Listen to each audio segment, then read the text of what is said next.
بسم اللہ الرحمن الرحیم اللہم صلی علی سیدنا محمد وعلی سیدنا محمد وبارک وسلم۔ السلام علیکم ورحمۃ اللہ وبرکاتہ۔ عنوان ہے بچے کو نمازی کس طرح بنایا جائے۔ تو یہ بحیثیت مسلمان جو ہے وہ ہماری ذمہ داری ہے کہ ہم اپنے بچوں کو نماز کی ترغیب دیں اور آغاز سے ہی نماز کا طریقہ ضرور سکھائیں۔ تو دیکھنے میں یہ آیا ہے کہ ہماری خواہش ضرور ہوتی ہے کہ ہمارا بچہ نمازی بن جائے، اور لیکن ہم اس کے لیے کوئی اتنی کوشش نہیں کرتے کہ ہمارا بچہ جو ہے وہ نماز کی طرف چلا جائے۔ تو ہم اس سے پہلے کہ میں اس کے اوپر کچھ ضروری باتیں جو ہے وہ شیئر کروں، میں چاہتا ہوں کہ ایک مرحلہ وار جو ہے وہ بچوں کی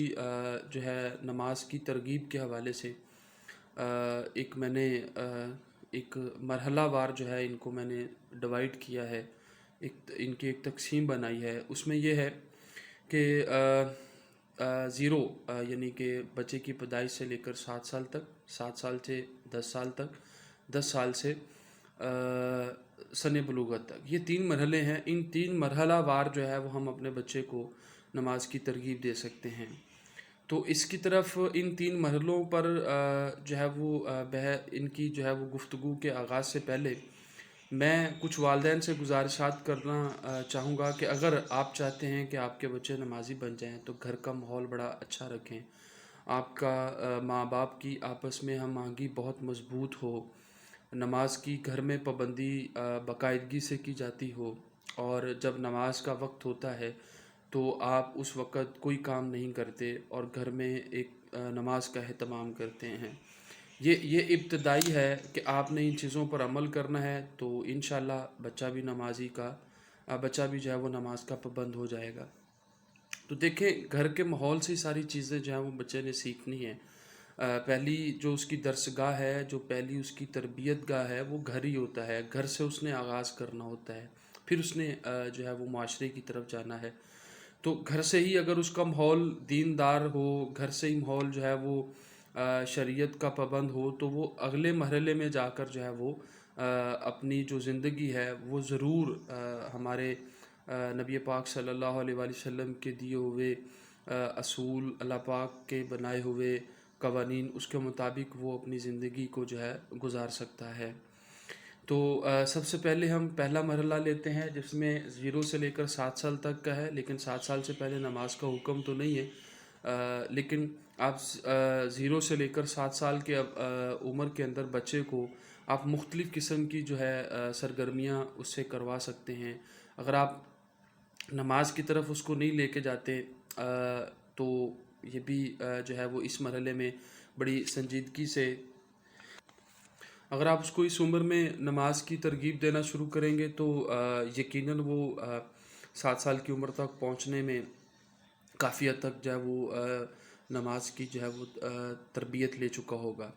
تو 0 سے 7 سال کی عمر میں آپ بچے کو سورہ فاتحہ یاد کروا سکتے ہیں، چھوٹی چھوٹی صورتیں جو قرآن پاک کی ہیں وہ یاد کروا سکتے ہیں، ذکر و اذکار جو ہے اس میں مشغول کر سکتے ہیں، پہلا کلمہ یاد کرواتے ہیں۔ اس کے بعد آپ مختلف قسم کے جو چھوٹے چھوٹے اذکار ہیں، جیسے اللہ پاک کے نام ہیں، یا اللہ، یا رحیم ہو، یا کریم ہو، یا رازق، یہ نام جو ہے وہ آپ ان ذکروں سے بچوں کو جو ہے وہ اس میں مشغول کر سکتے ہیں۔ جب آپ نماز پڑھتے ہیں بچے کو ساتھ بٹھائیں، جب آپ قرآن پاک پڑھتے ہیں بچے کو ساتھ بٹھائیں، تو اس طرح بچے کی جو ایک ذہن سازی ہے وہ نماز کی طرف آنا شروع ہو جائے گی۔ اس کے بعد ہے 7 سال کی عمر سے لے کر 10 سال کی عمر تک۔ دیکھیں، 7 سال کی عمر میں حکم ہو چکا ہے کہ آپ نے بچوں کو نماز کی طرف لے کے آنا ہے۔ اگر وہ نماز کی طرف نہیں آتا تو آپ اس کی پٹائی کریں۔ پٹائی یہ نہیں ہے کہ آپ ڈنڈا پکڑ لیں اور اس کو مار مار کے ادھم کر دیں، یہ نہیں، آپ اس کو ترغیب دیں، اس کو نماز کی طرف لے کے آئیں، خود بھی ساتھ جائیں نماز پڑھنے کے لیے اور اس کو بھی نماز کی طرف لے کے آئیں۔ اب اس عمر کے اندر جو ہے وہ آپ نماز کا مکمل طریقہ اس کو سکھائیں، وضو کا مکمل طریقہ اس کو سکھائیں۔ ہو سکتا ہے اگر آپ کے پاس وسائل موجود ہیں تو آپ تصویری جو ایک وضو ہے، تصویر کے اندر جس طرح نماز کا طریقہ بتایا گیا وہ لا کے آپ کمرے میں لگا سکتے ہیں، بچے کو دکھا بھی سکتے ہیں۔ سمجھانے کے عمل کے لیے تصویری پکٹوریل جو ایک عمل ہے وہ بڑا کہہ لیں کہ فائدہ مند ہوتا ہے، بچہ اس سے بہت جلدی سیکھ جاتا ہے۔ آپ اس میں نماز کے اور وضو کے طریقے جو ہیں وہ تصویری صورت میں آپ بچوں کو دکھا سکتے ہیں، بچہ اس سے بڑی جلدی سیکھ جاتا ہے۔ پھر آپ نماز میں بچے کو اپنے ساتھ لے کے جائیں، اگر وہ نہیں جاتا تو اس کو نبی پاک صلی اللہ علیہ وآلہ وسلم کی حدیث مبارکہ سنائیں، اللہ تعالیٰ کے فرمان سنائیں۔ یہ بھی بتایا کہ نماز کا حکم جو ہے وہ قرآن پاک کے اندر جو ہے وہ 700 مرتبہ آیا ہے، اور اسی طرح نبی پاک صلی اللہ علیہ وآلہ وسلم کی آنکھوں کی ٹھنڈک ہے۔ اس طرح کی حدیث مبارکہ آپ بچوں کے سامنے اس کو جو ہے وہ سنائیں، تاکہ اس کے اندر ایک خوف اور ایک اس کے اندر جو اس کے نظریات ہیں وہ مضبوط ہونا شروع ہو جائیں۔ یہ اس عمر کے اندر جو ہے وہ آپ تھوڑی سی سختی بھی کر سکتے ہیں۔ سختی اس طرح کی ہے کہ آپ اس سے ناراض ہو جائیں، اگر وہ نماز نہیں پڑھتا تو اس کو بتائیں کہ بیٹا اگر آپ نماز نہیں پڑھو گے تو اللہ تم سے ناراض ہوگا، اگر اللہ تم سے ناراض ہو جاتا ہے تو میں بھی آپ سے ناراض ہو جاؤں گا۔ بچوں کے ساتھ پھر آپ ایک دو دن، ایک آدھا گھنٹہ، ایک دن، آدھا دن آپ گفتگو نہ کریں، ناراضگی کا اظہار کریں، پھر بچے سے پیار کریں، اس کو پاس بلائیں، اس کو بلا کر اس کو سمجھائیں، بیٹا دیکھو اگر میں آپ سے ناراض ہوتا ہوں اللہ بھی ایسے ناراض ہوتا ہے۔ دیکھو نماز جو ہے وہ نبی پاک صلی اللہ علیہ وسلم کی آنکھوں کی ٹھنڈک ہے، ہمیں پڑھنی ہے۔ اس طرح آپ بچوں کو قریب بٹھائیں، اس کو سمجھائیں، احادیث کا اس کو جو ہے وہ ریفرنس سنائیں، قرآن پاک کے اندر اس کو جو ریفرنس موجود ہے وہ دکھائیں، تاکہ اس کا جو ایک عقیدہ ہے، جو اس کے نظریات ہیں وہ مضبوط ہو جائیں، وہ پکے ہو جائیں۔ اس کے بعد جو ہے 10 سال سے سن بلوغت ہے، اس کے اندر بچہ مکمل طور پر جو ہے وہ با اختیار ہو جاتا ہے، وہ خود سے نماز پڑھنے کے قابل ہو جاتا ہے، اس کو کافی حد تک نماز، ذکر و اذکار، قرآن پاک کی تلاوت کا جو ہے وہ عمل ایک سکھا آپ نے ان کو جو ہے اس میں سے گزار دیا ہے، وہ سیکھ بھی چکے ہیں۔ اب اس عمر کے اندر اگر وہ نماز نہیں پڑھتا تو آپ اس کی جو ہے وہ اس کو سزا دے سکتے ہیں، اس کو مار سکتے ہیں تھوڑا بہت، لیکن ایک حد کے اندر رہتے ہوئے۔ دیکھیں مارنے والی سزا جو ہے وہ بہت کہہ لے کہ بری بھی سمجھی جاتی ہے، لیکن یہ آخری سٹیج ہوتی ہے پنشمنٹ کی۔ آپ بچوں کو سمجھائیں، بچوں کو ریفرنس دیں، اگر وہ اس طرح کے ریفرنسز کو جو ہے وہ ایکسیپٹ کرتا ہے، جیسا کہ اس کی پچھلی ایج کے اندر آپ نے اس کو سکھائے ہیں، اب اس ایج کے اندر چونکہ بچہ بڑا ہو گیا ہے، سمجھدار ہو گیا ہے،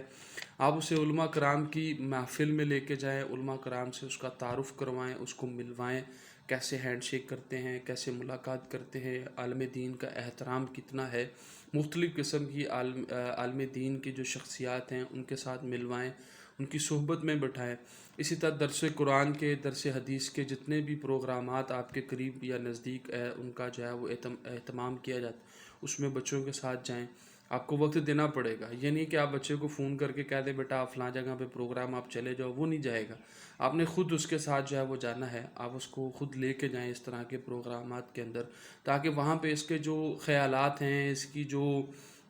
سوچ ہیں، اس کے جو افکار ہیں وہ درست ہو جائیں گے۔ دیکھیں اچھی محفل میں بیٹھنے سے کافی اچھے اثرات بچے کی صحبت پر پڑتے ہیں، بچے کی شخصیت پر پڑتے ہیں۔ یہ ان عمل سے گزرتے ہوئے بچہ جب مختلف قسم کی محفل میں مختلف قسم کے پروگرام کو اٹینڈ کرتا ہے، اس کے پاس کافی حد تک پھر علم اکٹھا ہو جاتا ہے، دینی علم اکٹھا ہو جاتا ہے، اس کو پھر اللہ کی خوشنودی کا، اللہ کی ناراضگی کا پتہ چل جاتا ہے، اور پھر وہ کوشش کرتا ہے اپنے ہی طور پر کہ وہ ایسے کام کرے جس سے اس کا اللہ جو ہے وہ راضی ہو جائے۔ تو یہ 3 مراحل تھے جو میں نے آپ کے ساتھ جو ہے وہ شیئر کیے۔ اس کے بعد میری گزارش ہے کہ بچے کو آپ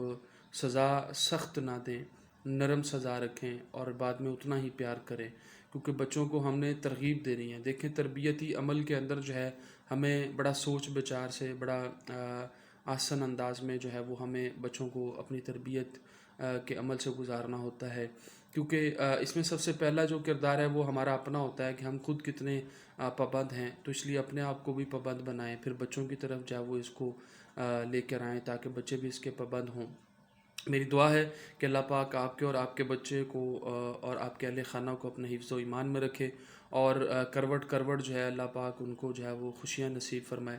اور اللہ پاک جو ہے وہ ان کی بہتر تربیت کے اہتمام فرمائے، اور آپ کو بھی جو ہے اللہ پاک جو ہے وہ توفیق دے کہ آپ ان بچوں کی جو ہے وہ اچھی تربیت کریں اور انہیں اچھی راہ پر لگائیں۔ اور یہی ایک میں سمجھتا ہوں صدقہ جاریہ ہے، آپ اچھی تربیت کر دیتے ہیں تو یہ بچے کی جو ہے وہ بچے کے لیے بلکہ آنے والی نسلوں کے لیے صدقہ جاریہ ہوتا ہے. اور اپنی دعاؤں میں یاد رکھیے گا. السلام علیکم ورحمۃ اللہ وبرکاتہ.